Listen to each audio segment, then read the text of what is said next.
इस वीडियो को लाइक करें, हमारे चैनल को सब्सक्राइब कर बेल आइकन जरूर प्रेस करें हमारी न्यू वीडियो सबसे। नमस्कार छात्रों, आज की इस ऑनलाइन क्लास में आपका स्वागत है। हमने रीडर का फर्स्ट चैप्टर पूरी अच्छी तरीके से अध्ययन किया और उसमें आए हुए सभी प्रश्नों को हमने पढ़ा।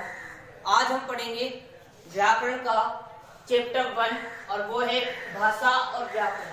तो सबसे पहले जानेंगे कि भाषा की परिभाषा क्या है, भाषा शब्द की व्युत्पत्ति क्या है और लिपि किसे कहते हैं। इन सभी चीजों को हम यहाँ पढ़ेंगे। भाषा के भेद कौन कौन से हैं, तो आइए हम पढ़ते हैं भाषा। भाषा शब्द संस्कृत के भाष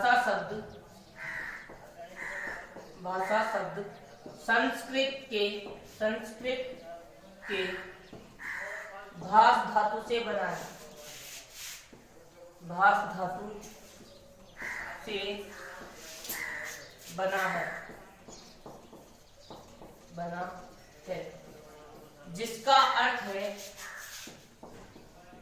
जिसका अर्थ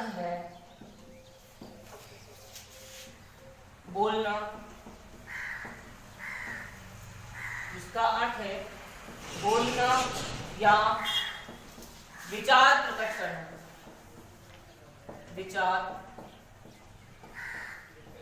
करना।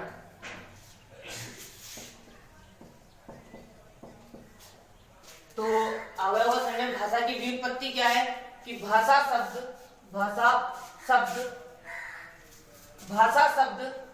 संस्कृत के भाष धातु से बना है।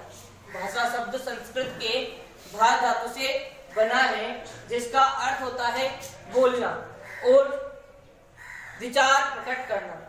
अब आता है विचार किसे कहेंगे या फिर धातु किसे कहेंगे। तो धातु हिंदी में धातु को क्रिया कहते हैं। हिंदी में धातु को क्या कहते हैं? क्रिया। तो जिसका अर्थ क्या होगा? विचार प्रकट करना। और विचार किसे कहेंगे? मन के अंदर उठने वाली अध्वन्यात्मक इकाई। मन के अंदर उठने वाली अध्वन्यात्मक इकाई। मन की अध्वन्यात्मक इकाई। मन की अध्वन्यात्मक इकाई को हम क्या करते हैं? विचार करते हैं। अर्थात मन में जो भाव उठते हैं उनको ही हम विचार करते हैं। तो हम इसको परिभाषा को जानेंगे और परिभाषा को जानने से पहले यहाँ देखेंगे आप सभी। जैसे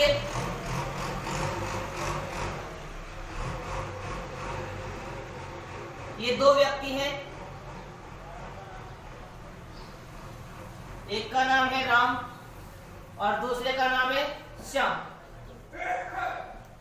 तो राम अपने भावों एवं विचारों को, अब इसके अंदर जो भाव है, इसके अंदर मन में जो विचार है, उनको हम पता नहीं क्या इसके अंदर है।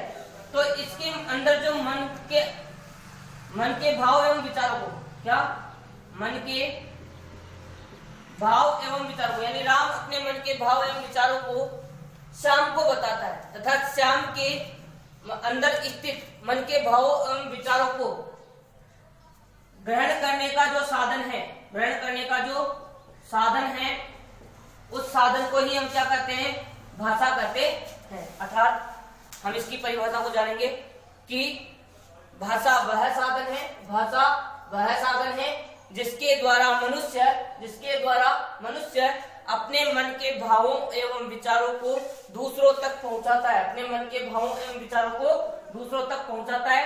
तथा दूसरों के भावों एवं विचारों को स्वयं ग्रहण करता है। उसे ही हम क्या कहते हैं? उसे हम भाषा कहते हैं। तो देखेंगे हम भाषा की डेफिनेशन।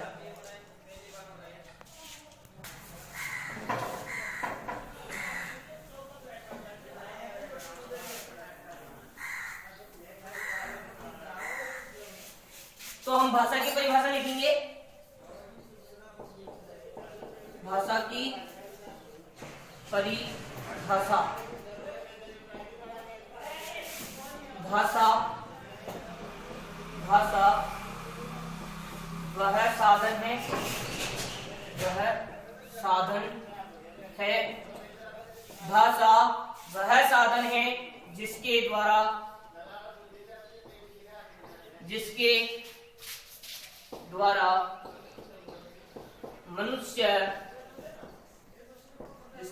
मनुष्य अपने मन की बातों, भावों व विचारों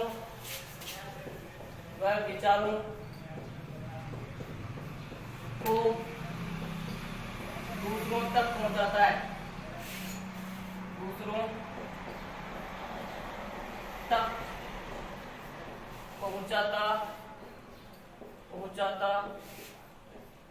है तथा दूसरों के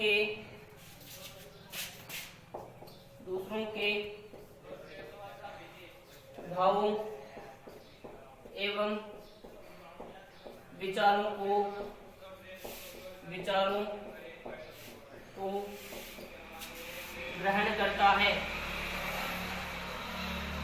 विचारों को ग्रहण करता है। उसे भाषा कहते हैं।